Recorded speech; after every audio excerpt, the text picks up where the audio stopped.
Well, pardon me a little bit for my notes. They took away my memory treatment, my government-run healthcare, so I have to have a little bit of help here, right?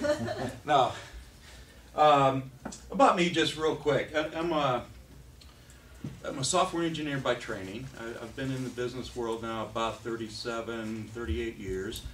I've had a couple consulting firms, so I know what it's like to start a business and consequently lose a business. But I've been a consultant. I've worked for some major industries. My specialty is actually in the field of quality assurance and process improvement. So I know a lot about how I go into businesses and teach them about improving their business process and also their quality assurance. Okay, so that's on one side. I've got that experience. On the other side, I'm a 3-term elected alderman for the city of Cumberland. And yes, people say, well, what does that mean? Okay, well, Cumberland's about 2,800 people, but the most important thing is that I've got experience in dealing with Madison and Washington and all the bureaucrats that you wouldn't believe. I mean, I have to fight with the DNR. I got to fight with the USDA. You know, and all these regulatory nightmares that you couldn't believe. So I know how to navigate through, and I know how to go about looking at changing it through the process of law. Okay, a lot of people run for office. We're going to get in there and we're going to change things. We're going to ram things through. That's not the way it works. Okay, I mean, our government is based off laws. The Constitution is written in law. So we have to follow the process of law to get things done, okay? There is a way that we can do it, but we have to do it the right way.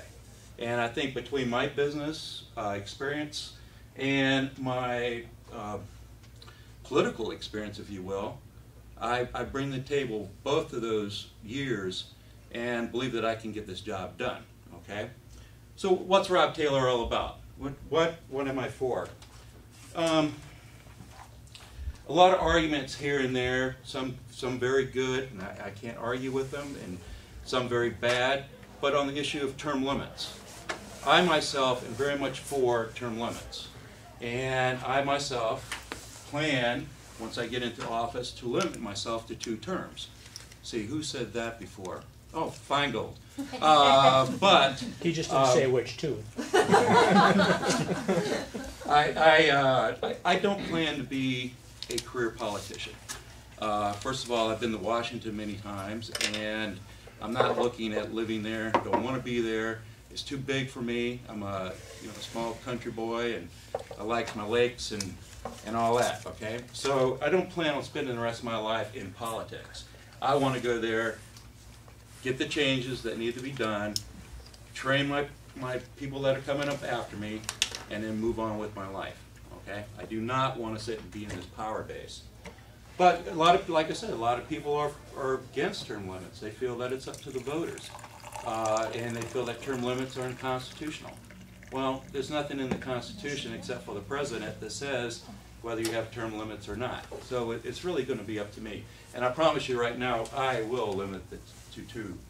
And I've got a few people that if I don't, well, I probably won't get dinner, won't have a place to live, So, second, I am very big in the Second Amendment.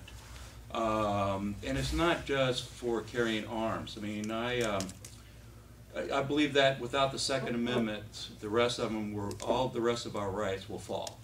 Okay? But there's 2 clauses to the Second Amendment. And I'm for both of them. I'm for a very heavily regulated militia. And I don't mean a hate group sitting out here in the woods being harassed by the FBI and everybody else. I'm talking about a well-trained, well-regulated, well-armed local group of people that are volunteered to take care of our community in case we need it. Now, I don't know how many of you have ever lived through a natural disaster, but I grew up a little bit on the Gulf Coast, so I've actually been in hurricanes, and I had to evacuate and seen what happens. Fortunately, I wasn't around when Katrina hit, but I could have very well imagined. New Orleans is a dangerous place before Katrina, and you didn't go out there without a gun, you could imagine what it's like now, you know. But with militias, they're there to jump on and help with emergency preparedness. They're there to defend the community, and they're there to help out until, you know, such time like the National Guard can show up. All right? So, you know, I go around the state, and I advocate sheriffs as one of the most important candidates that you need to take a look at. Your county sheriff has the legal authority to form militias and organize these groups, okay? They're the only law enforcement agent in the law enforcement officer in the whole United States that report directly to you. Everybody else is through a back way, through some sort of administration or department or what. Your local sheriff reports to you because you vote them in, okay? Now, on the issue of arms, the Second Amendment, and a lot of people say, well, you get a little carried away here, but the Second Amendment does not say what type of arm I can have, nor does it say where I have to have it. I'm very big into the concealed carry, and you know, I do not believe that we should have regulations on our firearms. Sorry, I'm here to protect me, my family, my home, my neighbors, whatever. You know, I get a little bit disconcerted walking into a restaurant carrying a big 6-shooter on my hip, but that's the way we have to do it here in Wisconsin right now. So we've got to be able to fight these laws, and hopefully we get some people into the state office that can help us do that. I'm very big in repealing the 17th Amendment. And that goes along with giving more power to the 10th Amendment. We need to have the states stand up and be more sovereign and more powerful than what they are today, okay? And thank God nullification is going through. The states like Texas and Montana are actually saying no to the federal government, all right? Well, as most of you know through history, the 17th took the U.S. senators away from the states, all right? So now the states lost a lot of their power. Well, we need to give that back. Your House of Representatives were for the people, the senators were for the states. We need to have that balance back into the power system that we have today. And therefore, let the senators actually work on strengthening the 10th Amendment, okay? Because it's you, the state, the feds. That's the power structure that our Constitution gives us, okay? The other one, the Fed. I want to definitely audit the Fed. I want to find it, because before you start destroying something, you have to find out where you are. You have to find out what mess we're actually in. So I believe in auditing the Fed. Second part is I want to abolish the Fed. Okay, these people have done nothing but government stealing with interest rates and really put this country in. Countries around the world today are going back to a gold-based system, gold and silver based, and that's what we need to do. And by getting rid of the Fed, again, we can strengthen the states up a little bit in their treasuries, okay? And actually, people like Bernanke and the rest of the chair people, I'd like to see arrested and tried for treason. These people are traitors as far as I'm concerned.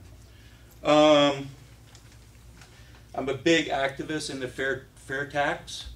As some of you may or may not know, and actually we're awaiting some investigations going on at the Library of Congress right now, but the 16th we feel was not fully ratified. So we're paying an income tax that's illegal. If we can definitely prove this, and we've got people working on it, the campaign is working with some researchers up in Washington, and they're actually going through the archives and trying to make sure that this is absolutely the case. But we do not need to fund the federal government with our income, okay? Now, a lot of people say, well, flat tax, fair tax, I happen to believe in the fair tax, and I like it as a consumption.